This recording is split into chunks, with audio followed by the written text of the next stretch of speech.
un minuto di attenzione.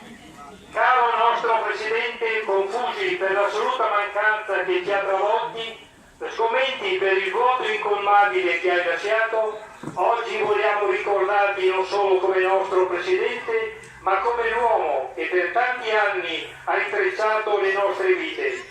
La tua professionalità, il tuo impegno instancabile, la tua determinazione, la tua attenzione rivolta ai più fragili hanno guidato le nostre azioni. Il tuo aiuto incondizionato verso tutti, la tua sensibilità, il tuo spessore umano hanno accompagnato l'intera società. La ricchezza dei tuoi suggerimenti, la discrezione dei tuoi sguardi, la tua lucida onestà sportiva e intellettuale ci sono state campagne in questo percorso insieme. Noi possiamo solo ritenerci fortunati ad aver condiviso con te e grazie a te e dello sport.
Silenzio.